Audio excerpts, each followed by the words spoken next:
Voilà, chers fidèles, on va continuer avec la 13e leçon, si vous voulez.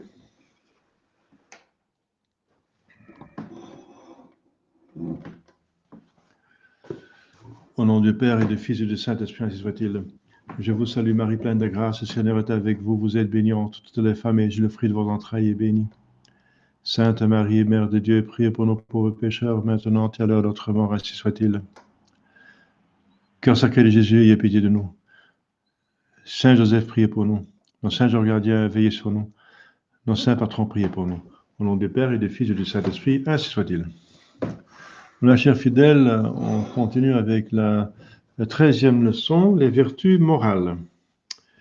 Alors, c'est quoi une vertu morale? Eh bien, on appelle vertu morale celle qui règle nos actes et notre conduite selon la raison et la foi. Voilà.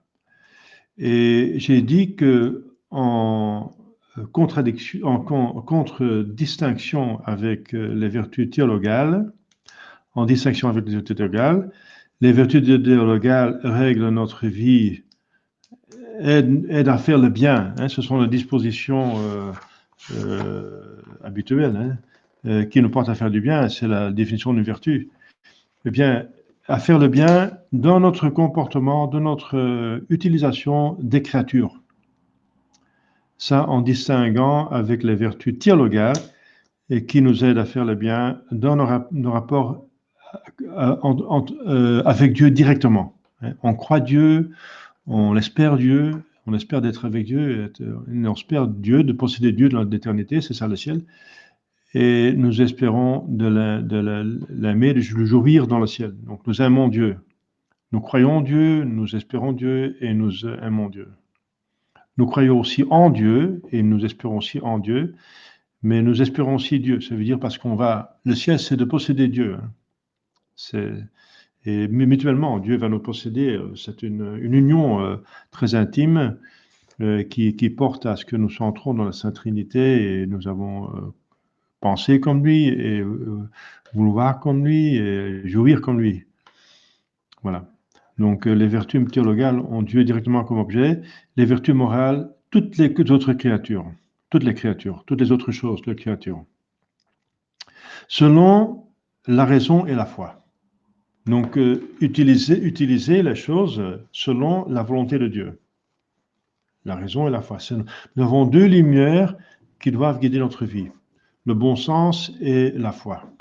La raison et la foi. Nous avons deux lumières. Donc, pas le sentiment.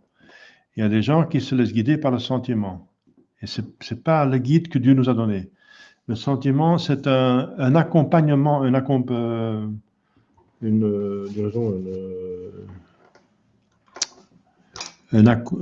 compagne, c'est un accompagnement, voilà.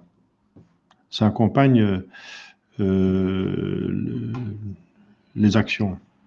Et malheureusement, après le péché originel, par la concupiscence, le diable peut aussi nous faire sentir bien dans le péché mortel et se faire sentir mal dans la vertu. Et c'est pour ça que le sentiment n'est pas un guide, surtout pas. Bien sûr, on peut se sentir bien dans le bien, c'est une consolation qui vient de Dieu, et mal dans le mal, c'est notre conscience qui nous donnerait remords.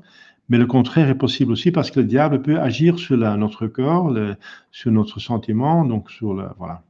Donc c'est pour ça que le sentiment n'est pas un guide. C'est très très dangereux, n'est-ce pas? Je me sens bien, donc c'est bon. Ah non, on peut se sentir bien dans des péchés, une situation de péché mortel. Hein. Il y a des gens qui vivent ensemble, hommes et femmes, sans être mariés, se sentent bien, mais ils sont dans le péché mortel. Hein. Donc ça c'est pas un critère. C'est très dangereux. C'est encore Vatican II et des charismatismes. Je sens bien, donc voilà. Je sens, donc je suis. Donc c'est une très grande erreur. Donc nous avons deux lumières, la raison et la foi, et qui nous donnent des vertus, qui provoquent des vertus morales. Hein. Les vertus morales. Quelles sont les principales vertus morales? Eh bien, on les appelle les vertus cardinales.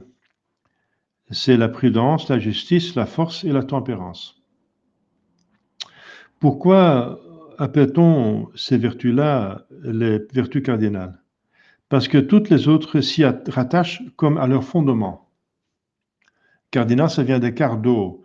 C'est la charnière qui porte la porte, justement. La porte ou la fenêtre. Donc, c'est celle qui porte les autres vertus.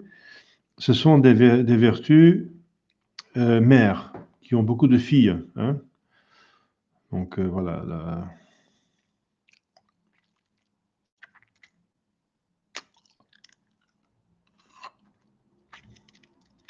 La tempérance, par exemple, elle a comme fille l'humilité, la chasteté, la douceur. Voilà. Qu'est-ce que la prudence? C'est la vertu qui nous fait prendre les meilleurs moyens pour vivre chrétiennement et arriver au ciel. Donc la prudence, nous faut prendre les moyens les plus efficaces pour arriver au but. Donc on est prudent, ça veut dire on va prendre le moyen qui nous amène certainement au but, et on ne va pas prendre des risques inutiles. Parce qu'avec les risques, on risque justement de ne pas arriver au but. Donc si la prudence ose prendre des risques quand il faut, hein, mais elle va les diminuer le plus possible, mais elle va éviter de prendre des moyens sûrs et certains. La prudence. C'est une vertu très importante parce que saint Thomas dit qu'il n'y a pas d'autre vertu sans prudence. Il n'y a pas de vertu sans prudence parce que la prudence nous donne justement le juste milieu dans les vertus. Donc la vertu se trouve au juste milieu et c'est la prudence qui nous dit quel est le juste milieu. Qu'est-ce que la justice? C'est la vertu qui nous fait rendre à chacun ce qui lui est dû. Donc à Dieu, donner ce qui lui est dû, c'est voilà. De croire en lui et en toutes les vérités, de suivre ses commandements et d'utiliser de ses sacrements, de prier, de rester fidèle. Donc la justice devant Dieu, ce qui est à Dieu, et au prochain, ce qui est dû au prochain. Voilà. La justice rend chacun son dû. Donc on vient de voir que la piété est une fille de la justice, parce qu'elle rend à Dieu le dû, la piété. La fille de la prudence, c'est par exemple le conseil, prendre dans ce sens qu'on prend conseil, qu'on va conseiller, qu'on va demander de conseil, qu'on va consulter, plutôt, je veux dire, dans ce sens-là. Consulter l'histoire, consulter sur l'expérience, hein, etc. Qu'est-ce que la force? Eh bien, la force, c'est la vertu qui nous fait pratiquer le bien, malgré les difficultés et même les persécutions. Donc, on sait ce que c'est, on sait que cette voie est bonne, et on ne se laisse pas détourner du but. On continue malgré les difficultés. C'est la force. C'est la vertu par excellence des martyrs. Voilà. Donc c'est la persévérance finale, c'est la fille la plus éminente de la force. Hein. Persévérance finale. Qu'est-ce que la tempérance? C'est la vertu qui nous fait bien user des biens sensibles, selon les préceptes de la raison. Donc c'est elle qui nous fait justement tenir dans la juste mesure. Chaque chose a sa mesure. Par exemple, l'eau. On peut dire, est-ce qu'on peut pêcher avec l'eau? Oui, on peut se noyer dans l'eau. C'est trop.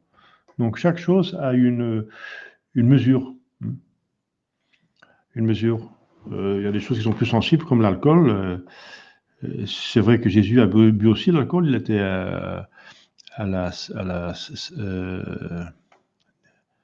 au mariage de Cana. Il a même changé l'eau en du bon vin. Et voilà, donc ça veut dire qu'on peut boire l'alcool, mais avec prudence, avec tempérance, voilà. Donc tempérance, ça veut dire la juste mesure. Toute chose a sa mesure, et il faut user de toute chose selon cette juste mesure. Et comment connaître la juste mesure? Eh bien, c'est la prudence qui donne la juste mesure. Outre les vertus cardinales, quelle vertu morale devons-nous pratiquer? Eh bien, il va donner quelques filles de ces vertus cardinales. L'humilité, je viens de dire, ça appartient à c'est une fille de la tempérance. L'obéissance, c'est une fille de la justice, parce qu'on donne aux supérieurs ce qui leur dû, c'est l'obéissance. La reconnaissance, c'est encore la justice, c'est donner son dû, c'est un dû, c'est un devoir d'être reconnaissant. La patience, c'est encore la tempérance, une fille de tempérance. La douceur, c'est encore une fille de la tempérance. La pénitence, c'est aussi une fille de la tempérance parce qu'elle va nous donner... et la chasteté aussi. Donc il y a beaucoup de vertus qui sont des filles de tempérance. Parce que tempérance, justement, c'est la vertu qui nous fait user bien dans la juste mesure des choses. Alors, ce sont des vertus très importantes, hein, la douceur, l'obéissance, l'humilité. Par exemple, la chasteté, c'est pas la vertu la plus importante, mais c'est l'une des vertus les plus difficiles.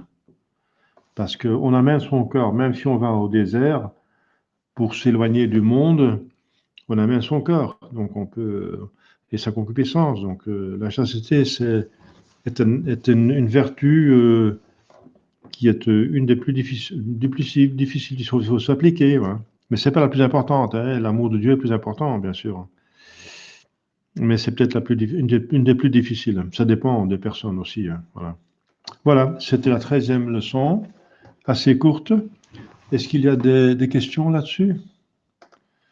Donc des vertus morales qui règlent nos relations avec toutes les créatures et qui ont 4 vertus cardinales qui sont mères de beaucoup de filles.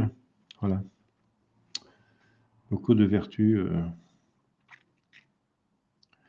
Et il faut pratiquer les vertus dont on a plus besoin. On peut avoir des défauts dominants, hein, donc il faut essayer de s'appliquer à justement acquérir la vertu qui nous manque le plus. S'il n'y a pas de questions, on va remercier le bon Dieu, la Sainte Vierge.